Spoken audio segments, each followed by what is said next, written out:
Great. Well, we're recording now. So welcome everybody to the New Normal Speaker Series. I'm Ryan Moran from CoMotion, and of course we have Brad Dean from Jet Propelled, and he can introduce himself in a moment. Just a bit of background on the series. We've been doing this since June 2020, nearly a year ago in terms of the subject matter that we're dealing with. Originally, it started as a way to discuss kind of the changes that we are seeing both near and far kind of in the world. And as we've gone on, we've also gone not just into the territory of talking about trends or developments from a small business perspective, but also looking at just also personal perspective and health and wellness and how we're all dealing and coping with the ongoing circumstances of the world and how we're looking to go forward.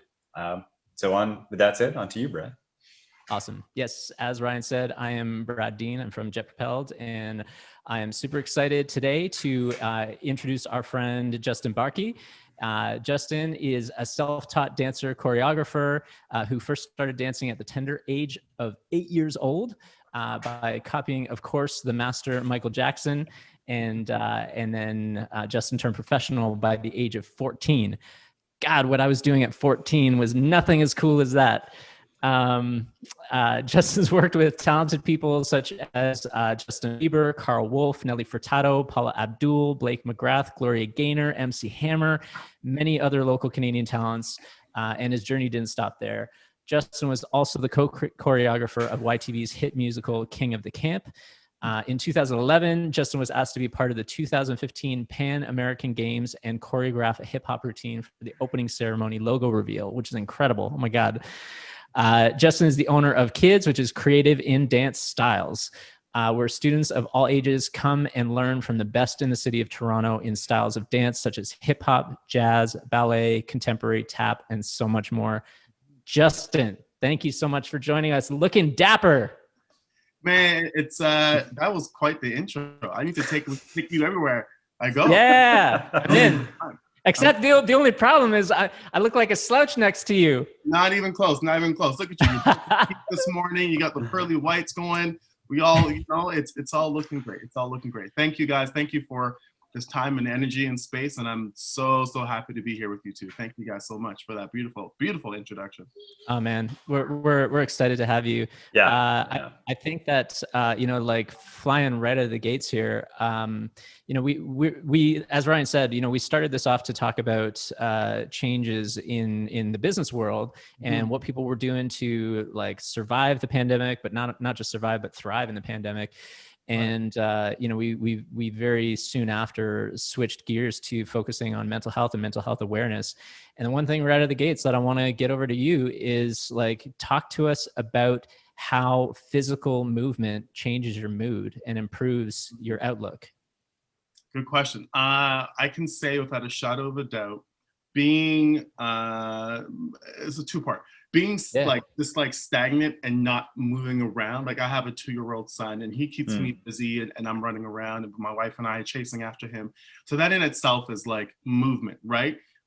So he keeps us active. So him being a, just smart, intelligent, young little boy, he's made this quarantine experience so much more, I guess you would say, enjoyable than I guess some would say. My wife calls it extended mat leave for herself. So there's one aspect where like he's made us like kind of joyful in some aspect. The other side of it as a dancer and choreographer, it was tough. It was very tough. I think for me, I was trying to find and pull inspiration anywhere that I could possibly find it. There was this initiative, a company called CLI. They're based out in Los Angeles. And basically, they kind of just were leaders and pioneers in terms of putting dance and content and online in terms of like choreographers where you can take a class in a controlled environment. So I kind of found myself leaning more towards that to just get inspired again and to be able to learn from the best of the best.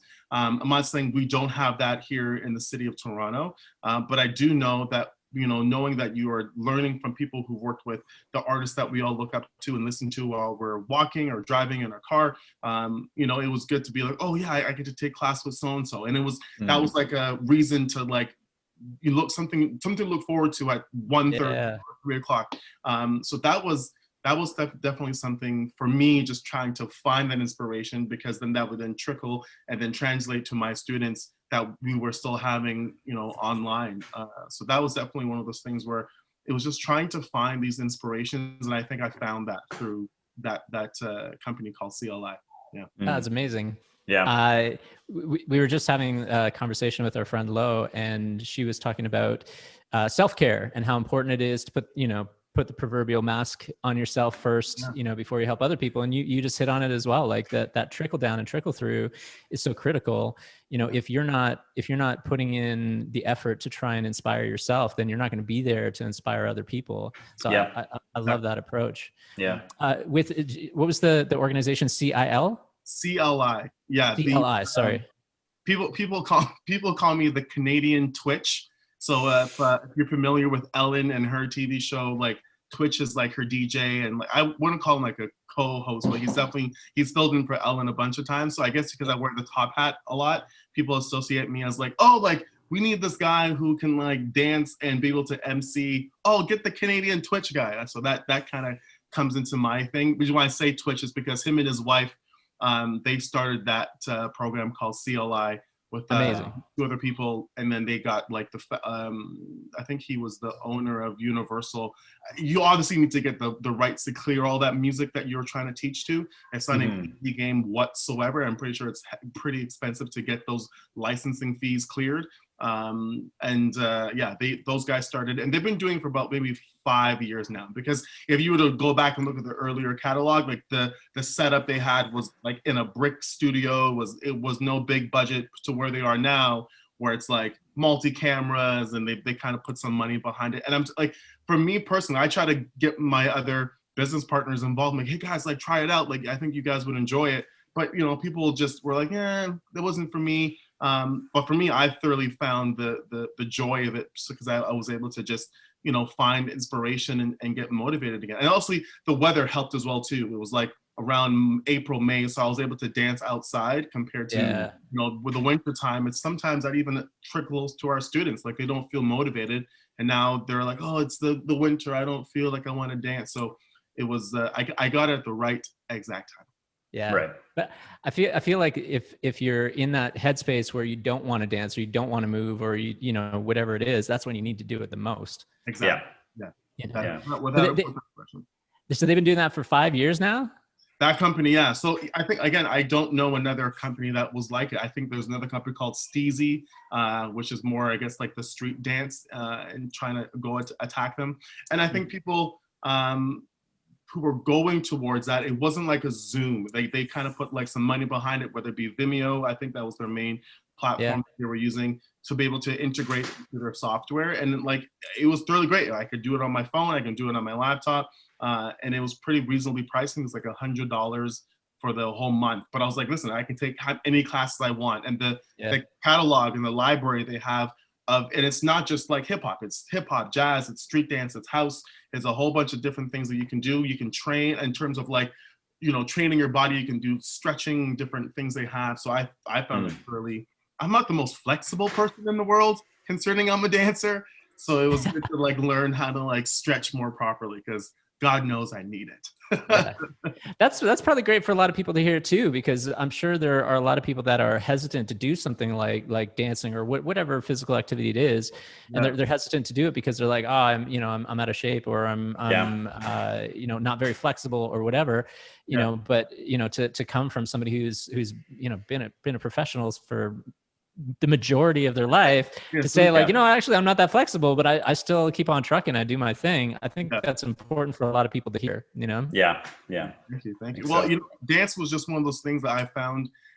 I went to York for theater. I wanted to be a theater major. And I found that with dance, I was able to connect with the audience, and people were like, I want him for what he's doing right now on stage. And I found that, like, for me as an individual, being that I had to portray a different actor or go to auditions and be told yes or be told no, like, yeah, it messes with your psyche and your mental, like, am I good enough to be on this type of stage or be on this movie set or commercial, whatever it may be.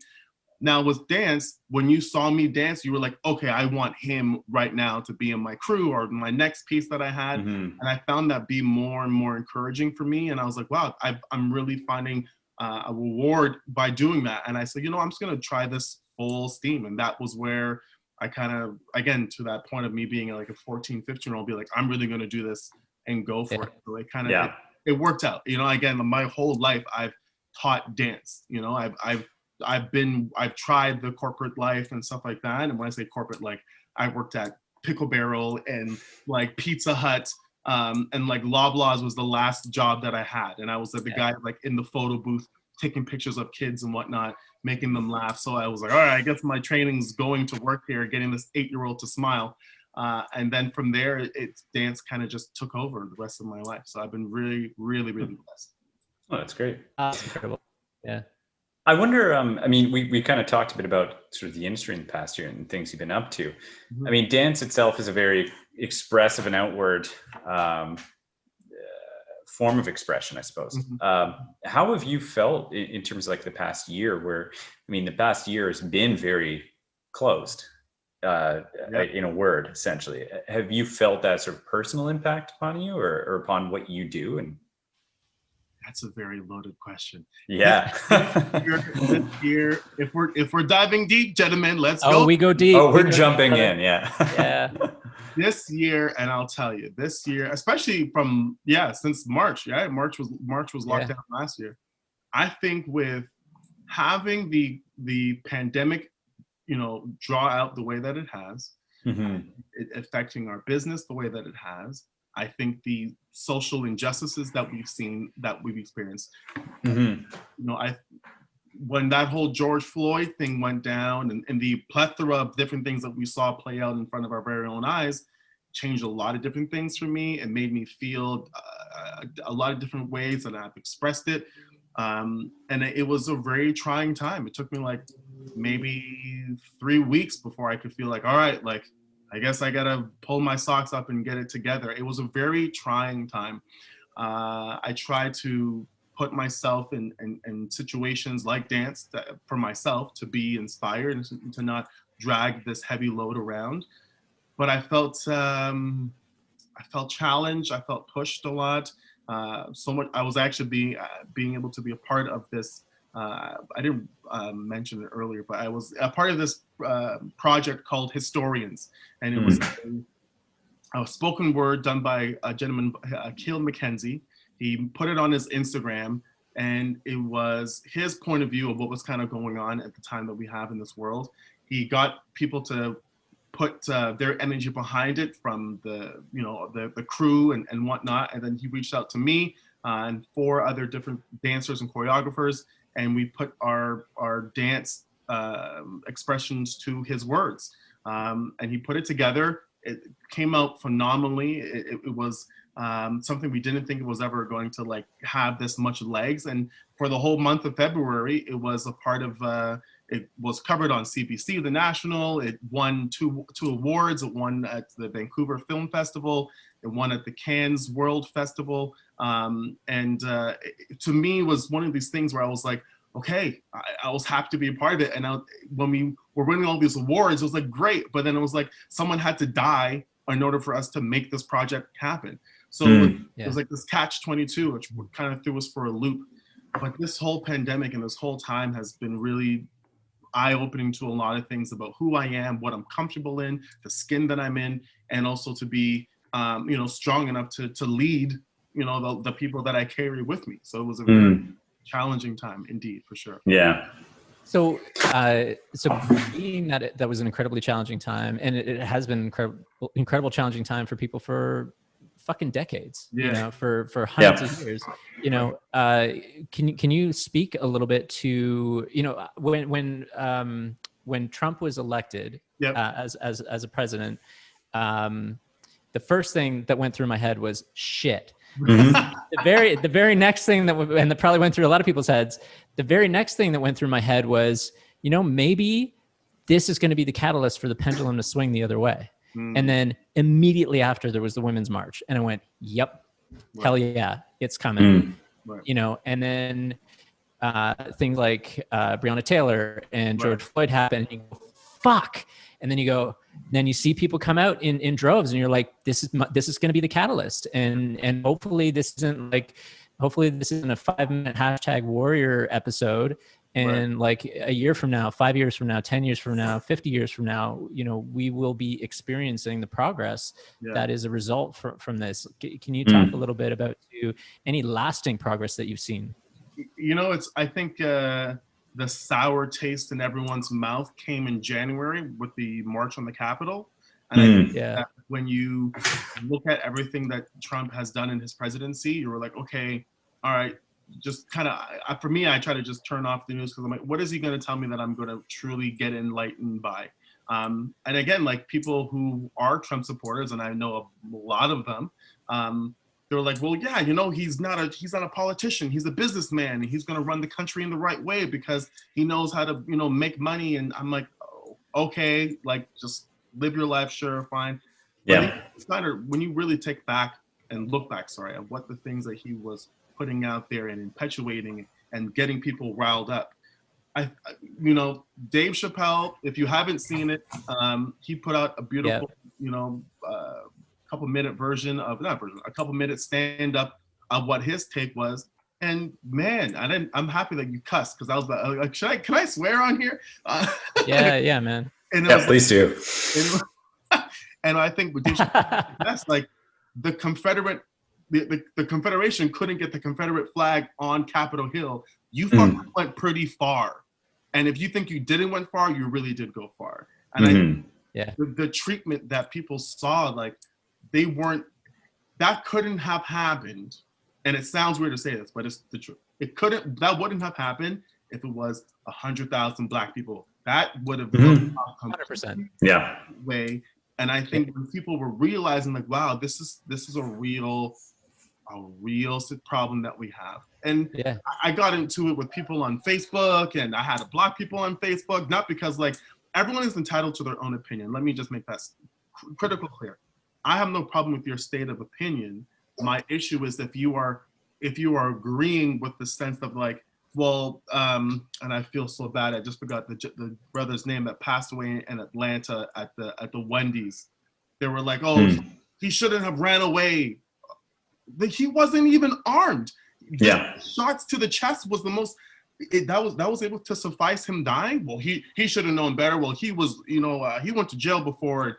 Like because he went to jail before, that just means like he should die. Like, man, it was a very trying time, and I try to now just completely stay away from Facebook because again, people are entitled to their opinions, but the narrative out there is that Trump did it the best way, and you know, it's all a crook that you know, who was elected into office now with Joe Biden. You know, for me, again, like, is Joe Biden the best person for the job? I think so. Is at this present time, is he going to make change? Let's hope so. It's not even been 3 months into his presidency, and like if you look at the stock market right now, that shit's not going pretty well. But it's like, you know, when Trump was in the office, that was doing pretty well. I don't know. It's a catch-22, but I think for sure Trump did a number and showed that there are a lot of people that support him, support his message. Yeah, came out of the shadows. Right, exactly. And you just and I personally, I think that's a good thing. You know, I think it's better to know who's waiting in the shadows and figure all that stuff out. Right.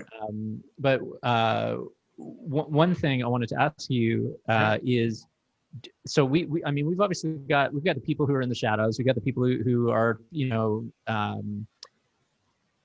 don't even know what to call it because they're not even like, it's not like self-preservation or anything. It's just outward marginalization of other people, you know, and then you've got people on the other side who are championing change and championing progress. And I feel like, you know, over this last little while, we've definitely seen people dig their heels in on both sides of things. And when you know, big sort of crucial events happen, you know, they just dig their heels in more.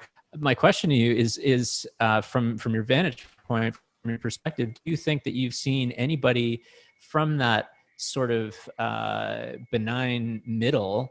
Do you think that pendulum has swung over one way or the other because of what they're seeing on either side? Good question.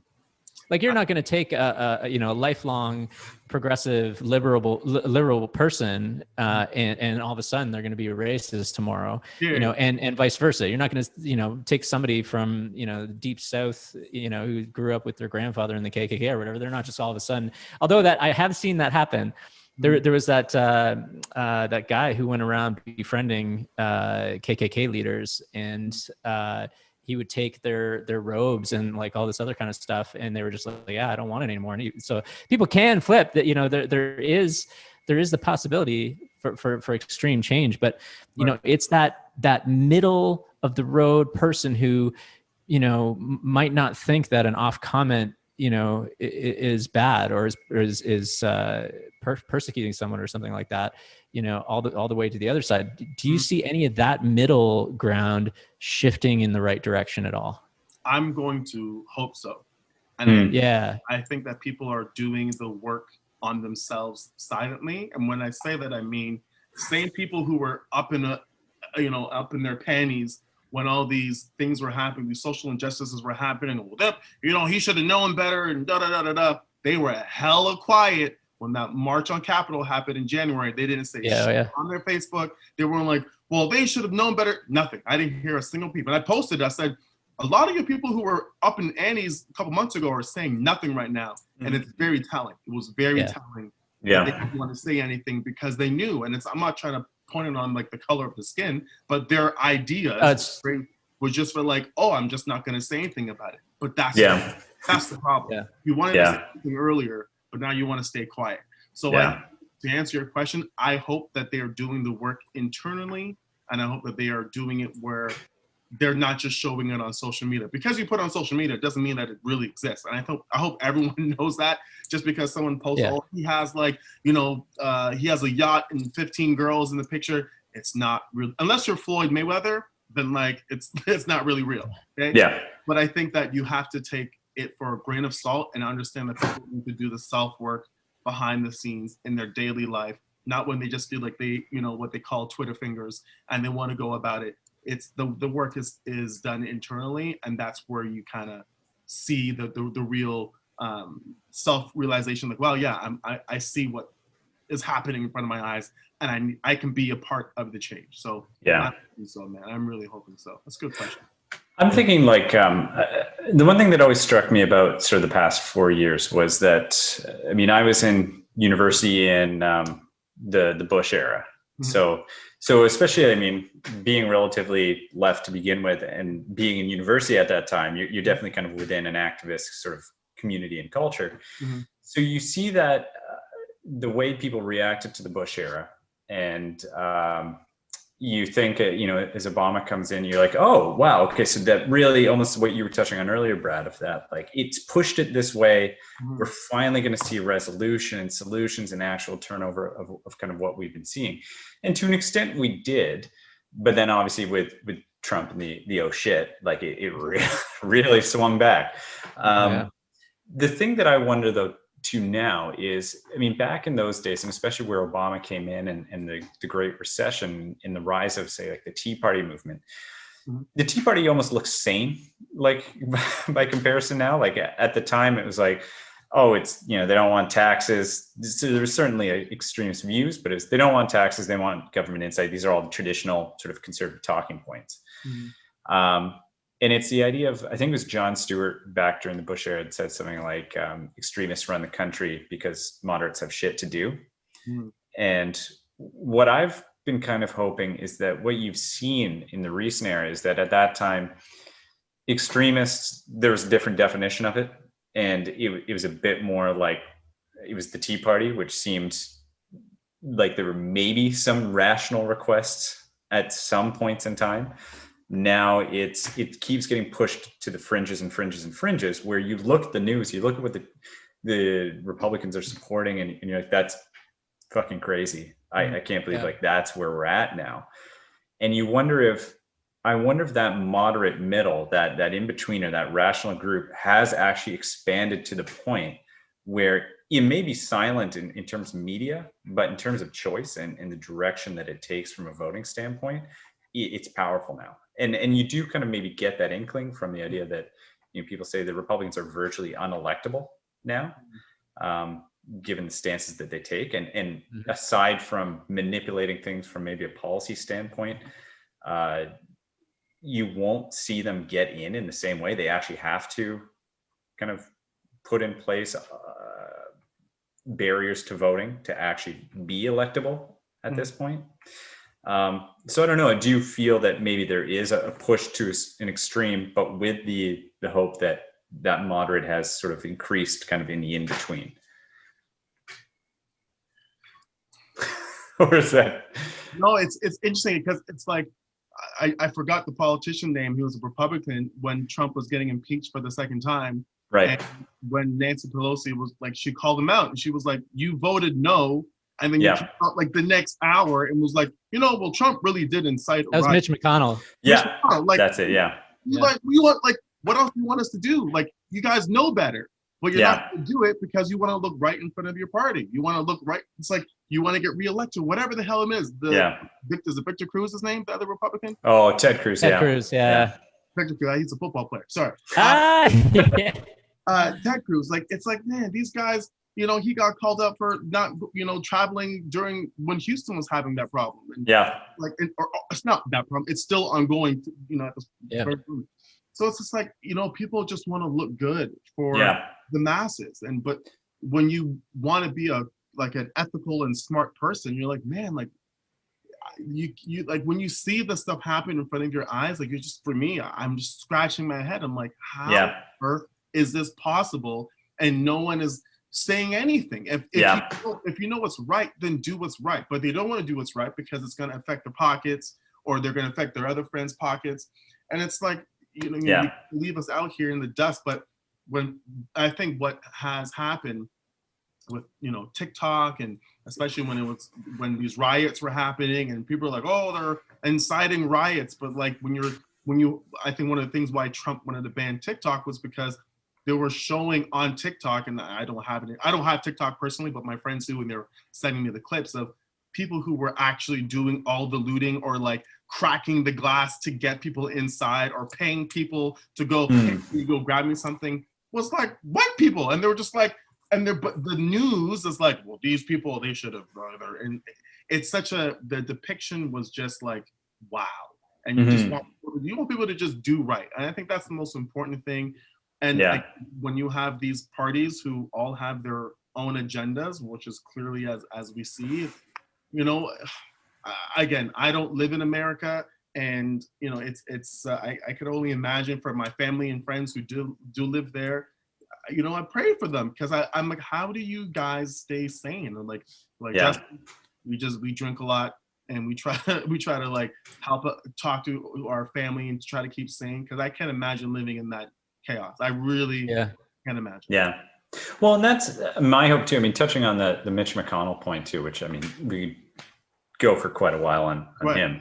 He's a piece of work, but it's the idea too that, I mean, if the vote, say, for the impeachment was private, or was secret ballot, it's kind of assumed that chances are Trump would have been impeached. But it becomes almost more of a performative political action on behalf of Republicans that, I can't be seen to be against him. Right. And so that's where I wonder about that broader population that, I mean, you saw come out for Joe Biden, for example, of that, 80 plus million people to say, no, not that guy. Yeah. It's scary to see, political leaders come out and voice their opinion one way or another. It's even scarier to know that they're doing it specifically because all of the hundreds of thousands of people that want them to. That's the scary shit, right? Or at least that they think they wanted to, because then again, it still comes down to performative action. Who knows? I want to switch gears a little bit. So we've got this great opportunity because Ryan has a pretty deep history in theater. I have a pretty deep history in the music side of things, and you've got a deep history in theater and dance. So when Ryan, when you said earlier, talking about the Bush era, anytime I hear the words Bush era, I think punk rock. I think activism through art, right? And so one thing that I've thought about, I'm sure you've thought about, Ryan, and I'd like to get your thoughts on this, Justin.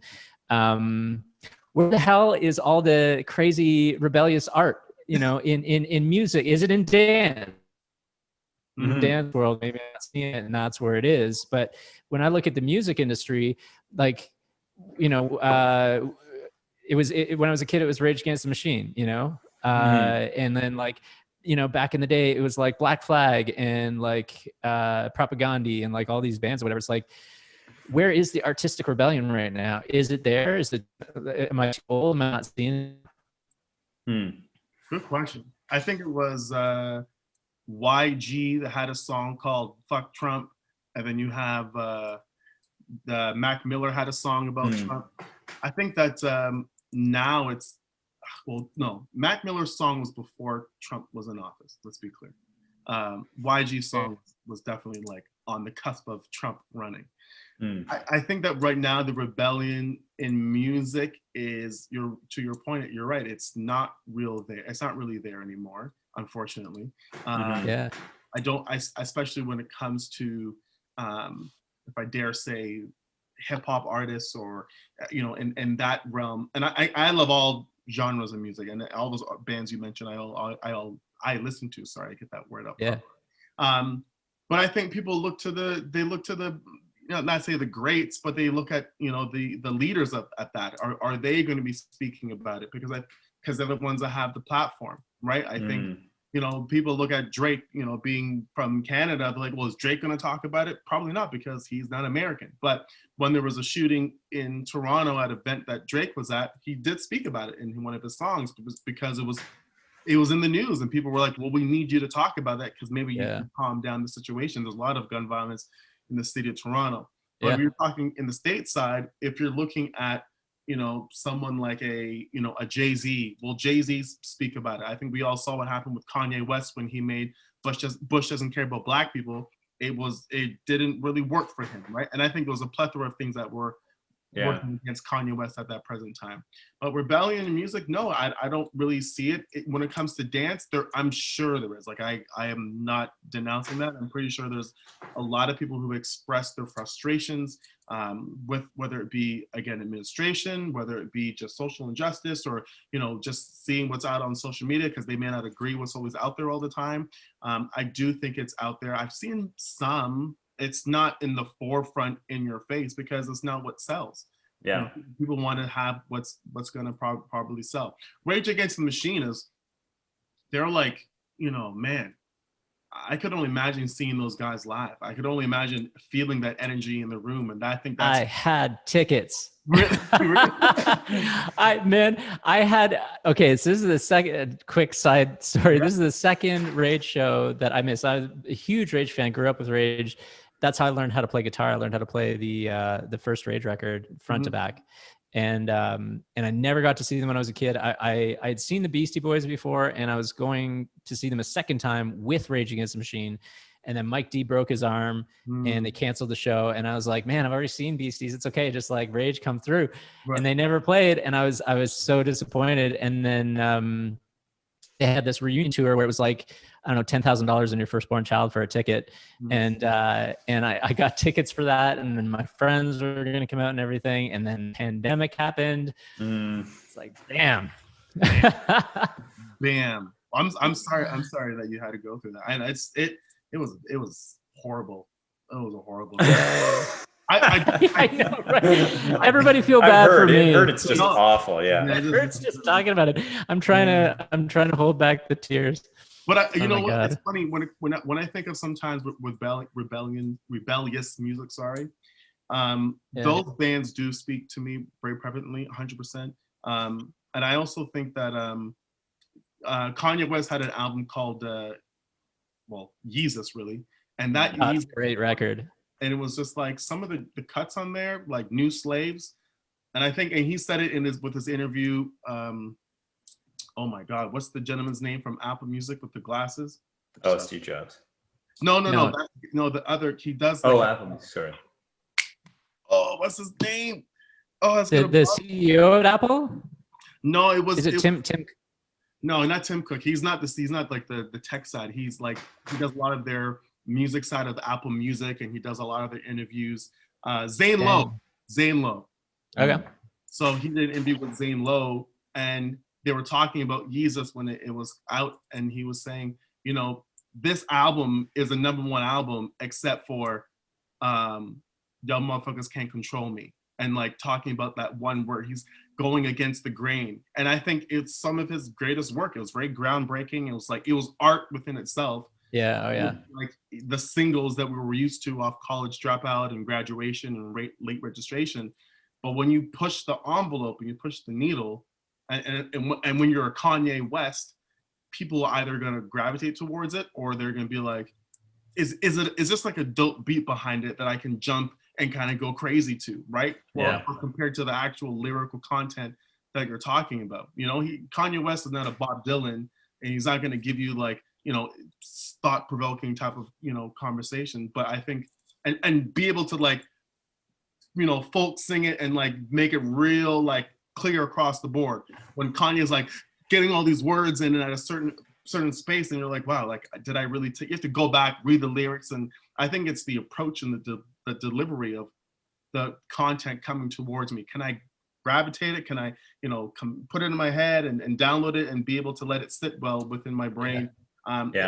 Only certain artists can really come about and do so. But then when you hear it, you're like, okay, like I had to sit with that album for like 3 years until I got understood everything that he was talking about. And that's the way that it's like the beats and the backing tracks are like a Trojan horse. Yeah. It like comes right up and you're just like, oh, this is killer. I love this. And then you listen to it over and over again and you're just like, oh, that's what he means by that. Damn.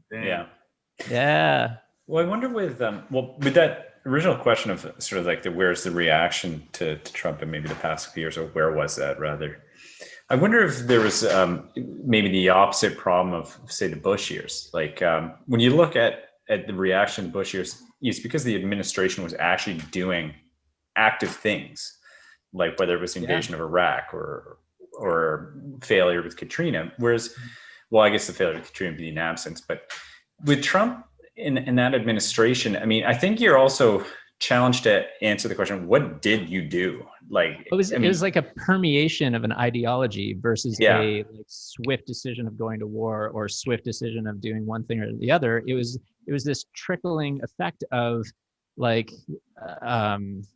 just lies and misinformation, just bringing people out of the shadows, making people feel like it's okay, you know. So I think what you saw maybe in terms of reaction wasn't necessarily reaction to Trump directly, but I mean, say looking at last spring and then across the summer and Black Lives Matter movement, was that is more an absence of change that did not happen on a bigger systemic level, because nothing Trump was saying or doing had any real relevance to the current moment. He just knows how to draw attention to himself. He doesn't know actually how to do anything policy or politically.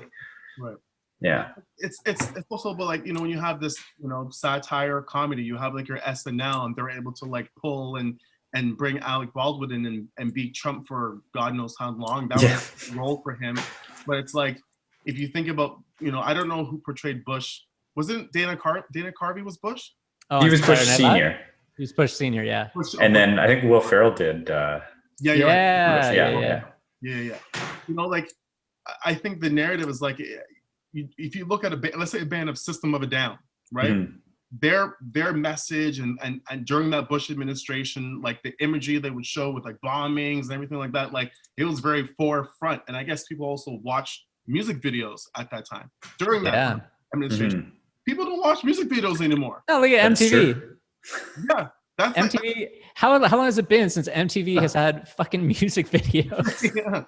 Right, and that's over years now. And there's no more TRL. There's no more any of that. And it's like now you're forced to go on YouTube. But I think you're going to YouTube to like be listening to the song and on repeat.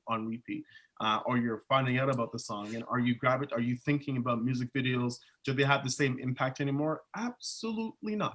I don't, unless you're Cardi B and Megan Thee Stallion and have a song called WAP, and then all the girls are listening to that song because they feel like, oh, I want to be like Cardi B. Like, but the video is like absolute trash. But girls want to see, you know, Kylie Jenner in a tight suit shaking her ass.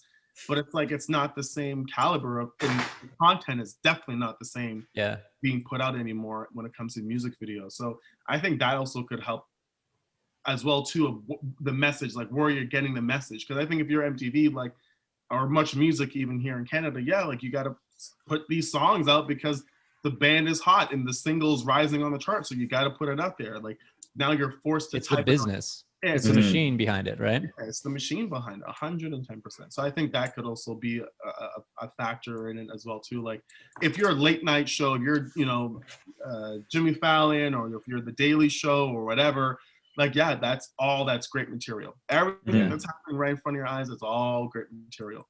But I think that's where it's living. It's not, and I don't think it's living on the music video side where people are being anymore. That's a good point. If I could take a little bit of a left turn for a minute. So our this is great, guys. This is really great. What's that? This is great. I like this. Killer. Oh, it's fun. Yeah. So a lot of the people who will chime into this are from the Hamilton and Area Business Network. And one thing that, we're here, we've switched gears a little bit. We're talking about mental health and mental health awareness. And I think it would be remiss of us not to talk to you a little bit about how do you, as a Black business owner in our community, how do you keep your head up when all the shit's happening? How do you keep your business going on track? How do you look to the future when the future's uncertain? And how specifically does that affect you and other Black business owners that it doesn't affect white business owners or non-people of color, because there are a different set of circumstances and challenges that people of color have to deal with that other people don't. So how do you keep your head up? How do you keep planning for the future? How do you get up every day and fucking knock it out? Yeah. I think for me, it's two parts. Okay, because my company, Kreative In Dance Styles, when I started it started as just a dance initiative, just a way for all of us to kind of collectively come together and just like do dance showcases or different performances, wherever the case may be. And then as the studio kind of came about, it was, we're based in Woodbridge / Vaughan, right? So like it's an interesting area because we have predominantly Italian, white middle class in and around us. Actually, it's some high class a little bit as well too. So we have a little bit of both, and we get people coming in from Bolton, we get people coming in from downtown GTA, we got people coming in from a little bit north as well too, like Barrie. We had someone coming in from Barrie, which is crazy. I can't believe they drove that far, but that's dedication. And I think for us, especially during this pandemic, and just beyond the pandemic, before that, what got us up going every day was because we were not the normal dance studio that you would come across, right? I am not, critically trained in, like, I'm not a jazz or a ballet or a tap dancer, right? I'm a hip hop self-taught dancer, as you said earlier, and as in the bio said.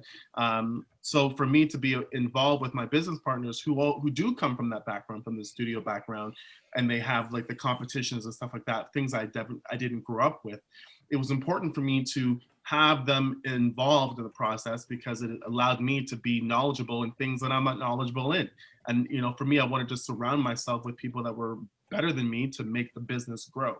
So us now being in business in 7 years, and for the past 5 years being nominated as the top 3 dance school in Vaughan, to me, it's like, wow, like people really like what we're doing. And I think because we're just different and we don't do what the cookie cutter dance studios put out there. So it definitely was something that I strive to make sure that we were set apart from the get-go, and it's worked in our favor. I know for me, it's like, I know I have my wife and I have my son, but I also know that people look to me for the paycheck and they look for me to get paid. So if I don't get my ass out of bed, they're not going to be happy because I'm not getting it done at the end of the day. I also, under the same name, Kreative In Dance Styles, started this program where I teach dance in over 30 schools across York region. And when that got shut down, because obviously the pandemic, I couldn't get in there, that to me was one of those things where, I have 6 staff that come with me. And it was one of those things where I tried to showcase to them that, us as 2 of the, I have, Yeah, 6 of them. I'm sure. I'm thinking of their skin tone. The only person who's black, the only person that's black is Derek.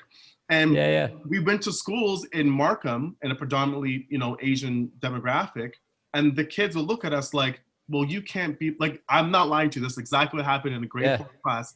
The girl said to me, you can't be my teacher because you're black. I said, what are you talking about? In her gym with her teacher there and all her students. And the teacher looked at me like, put their head down. They were so ashamed. And I said, well, what do you mean by that? And she said, you can't be my teacher because you're black. I'm like, well, that's not true because you're in the gym right now and I'm teaching you this dance style. So we're going to get through this together. And then the next day, it literally was 4 days of this. And then the next day, this kid said, oh, you guys are the Wakanda people. And we're like, what? And then we're like, okay, like this is just what's going on. And then the third day, this one kid heard us laughing and started making monkey noises.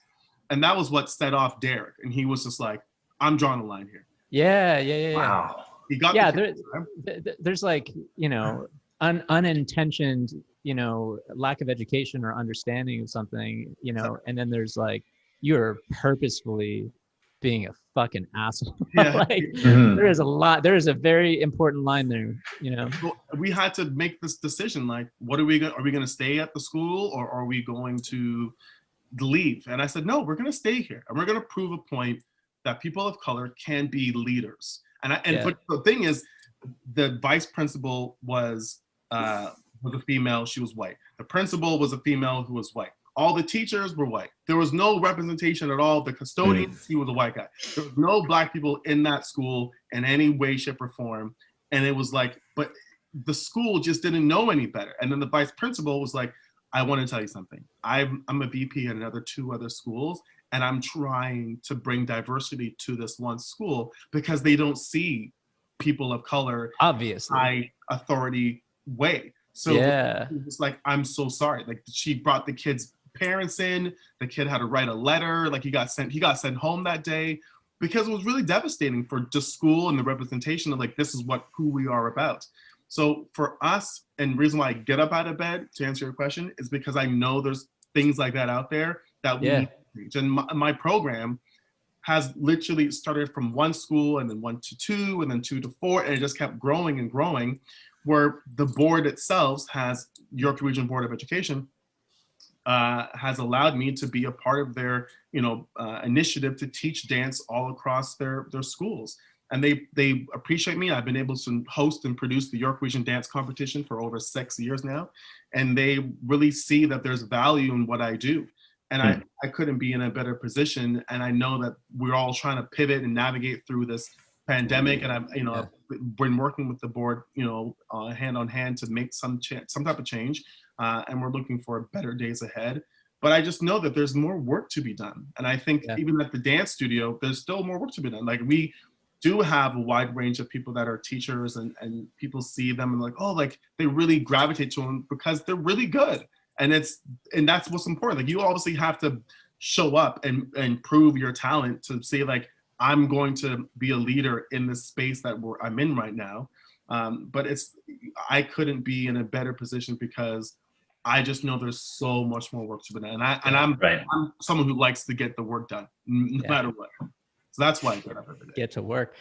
So I'm taking a couple of things away from that. Number one, it is sort of a theme that we've had pop up a few times that goes directly to putting into your own mental health and well-being, which is finding your sense of purpose, right? Having a deep-rooted sense of purpose is something that drives people more than money, status, anything else. And I really appreciate that.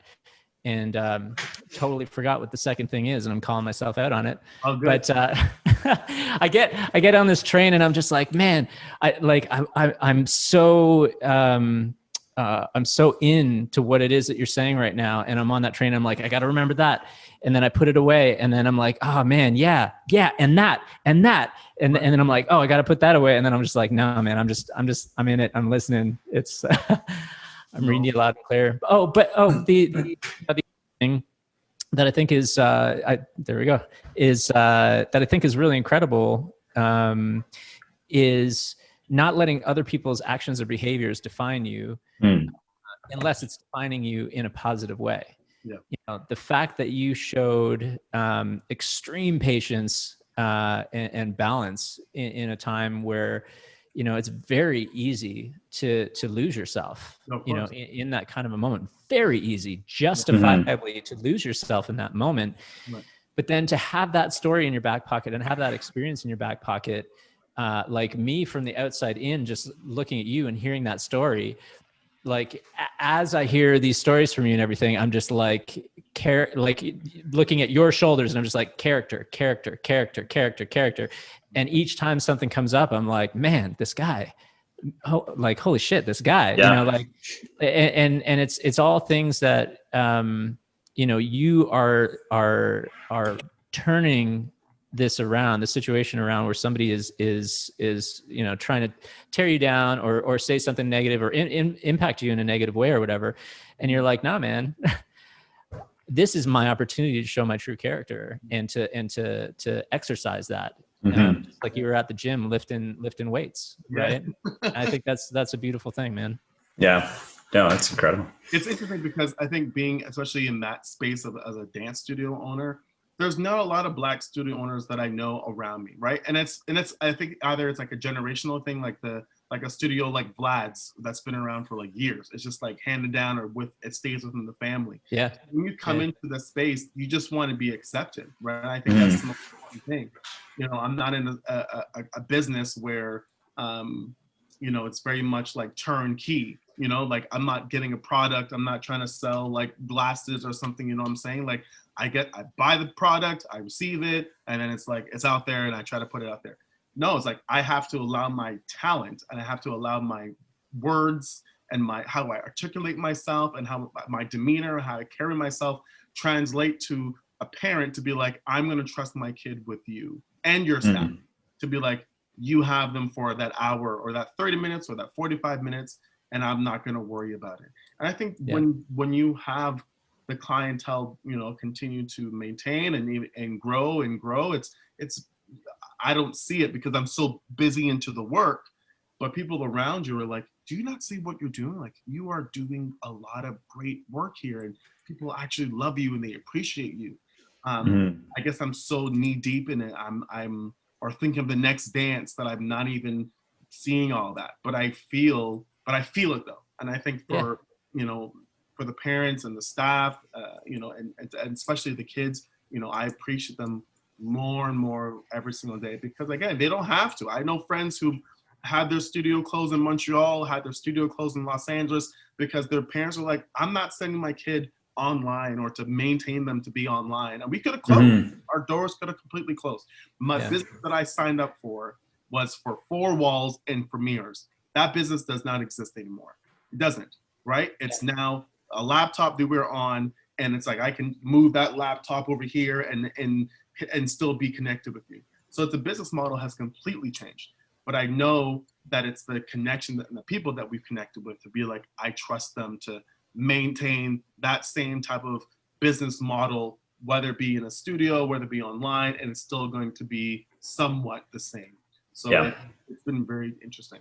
So how long did it take you to figure out that your value was not in 4 walls and mirrors?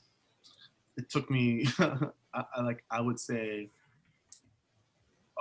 on a real time, it probably took me like an hour to be like, all right, this is, and to sit with it for like an hour to be like, okay, this is the new reality. There are a lot of people out there that still haven't figured it out. You know, that run a physical in space type of thing, 4 walls and whatever, and they're still just like, we don't know what to do if we can't. That's not where your value is. You know, your value is bringing community together, is inspiring people, is building confidence in people, is spreading art, is like, you know, all of these different things. My sister has this podcast. I'm not going to plug it, but plug the podcast. Please do. The Parked Car Conversations. And she has a gentleman named Dane. and he is the co-owner of a company called Brims in the city of Toronto. And he said something that just stuck with me, and I knew this before, but he just reiterated it again for me. He said, you don't own Instagram, you don't own Zoom, you don't own YouTube. That can be taken away like that. Someone takes it down, it's gone. But your business, you need to be able to build an email list of people. So if your email list is 2,000 or 3,000, you have 3,000 emails or 3,000 people you can connect with like that in a span of a minute, or however long it takes you to comprise an email. But once you do that, you got them, right? So if for him, it's selling hats. So for him, he was able to still, do a couple $1,000s in sales through his email chain and through his email listing, compared to if you put out a post and it's not in the right algorithm, and then it gets lost. It's like, then the people that you thought were who are your followers, they don't see it, then you're freaking screwed, right? Yeah. So you say, hey, we got a dance showcase happening at 7 o'clock and it's $15, whatever. But if you don't post that at the right time, you only get 200 eyes on it, but you got like 3,000 followers. What are you gonna do compared to you putting that email list out and you press send and all those people get it at the same exact time, and people who are tech savvy, who can answer, reply to an email, see it, and then can move the chain, and you get that. Yeah. Going. So I think that was one of those things that we had to look to, like the people who've walked in our doors who are not regulars but have come in, filled up the waiver form, they put their email address in. We now have their contact. Hey, It's been 6 months, or it has been 3 months since we've last seen you. We know we're all at home. Do you want to try a dance class for 20 minutes just to get you up and going? And we've seen people come back to be like, I missed it. I miss being around you guys, even from the comfort of their own home. But it made a true difference because we put the effort of that email list and send it out there. So people, use your email list. If you don't have one, build one. If you don't have one, build it. Yeah. Well, this is, been a fantastic conversation. I think we might be looking at the time. So I think the final question is... It goes quickly. Yeah. Yeah. Do you have final thoughts or things you'd like to express or communicate? I just want to say thank you guys. Thank you guys for the opportunity. And most importantly, it was a pleasure. I didn't realize the time myself. I wasn't looking at the time. I'm sorry I had to. No, it's okay. It's okay. It's okay. I think for the platform again to come out here and speak about the business that is being a dance studio, and for us to be able to be highlighted about you guys, thoroughly appreciative, and I thank you guys for it. Thank you guys for listening. If you are still listening, I appreciate it. Again, we're on Instagram, we're on YouTube, we're out there. Check us out, Kreative In Dance Styles. We got a lot of great talent that we bring in, and one of the things that we do every Wednesday, we have this thing called Wild Card Wednesday. We try to bring in a different choreographer. We've been doing it for the past 7 years. Every Wednesday, we bring a new choreographer. Especially during this pandemic, we're able to reach out to choreographers from Los Angeles, New York. So it wasn't just Toronto based. So you got to the best of the best. And we've been able to really grow our audience and people who now put eyeballs on our page. And we've seen a big, influx of people who are now interested. And we're excited to be back. Obviously, being in York region, we've been able to open up again. So that's exciting to have the students back into the studio, obviously at a capacity of 10, which is frustrating, but we do what we can. And we're just, and you know what, it's funny. Shout out to Sean Desmond, because Sean Desmond went on CP24 and spoke about how dance studios need to be opened and not be treated like, gyms. No offense to gyms. We all want to get back to work. But I know when he went out there and he said that, I'm not lying to you. That was a Friday. On Monday, the Ministry of Health was like, or the Minister of Health was saying, yeah, you know what, we're going to open dance studios. And then we got to reopen again. So shout out to Sean Desmond, because it's about the platform that he had. And people heard him, they listened. His wife owns a dance studio, and he also has a dance competition that he runs, and he is very involved in it as a musician in himself. So it was great to see that people were able to listen. We're safe, we're staying safe, we sanitize, we do the floors, we wipe the bars, we do everything we can to stay safe. So continue to stay safe out there, everyone, and thank you, gentlemen. Thank you again. No, yeah, fantastic. 100%. Thank you very much, Justin. Brad, final thoughts? You want to feel good. You want to lift your mood. You want to get healthier, and you want to decrease your chances of any severe complications from COVID, get up and move, get up and dance. You know, I think that's wonderful. Like not like you were saying, like we're doing everything safely. You're doing everything safely and then some, because you're preparing people and preparing their bodies and their minds to be able to handle something like this even better. So, you know, that's one thing we've talked about before, where I feel like the Canadian government, the PR for the Canadian government has missed this great opportunity. You know, they're talking about distancing and sanitizing and masks, health and fitness, you know, and mental state are just as important as all those other things. So, you know, for everybody listening, you want to, you know, boost your mental state, boost your mood, feel good, get healthy, and, you know, stave off any complications from the COVID that's around you. You know, check out Kreative In Dance Styles, you know, online classes, you know, limited in-person classes, go check them out. It's just fantastic. We really appreciate you, Justin.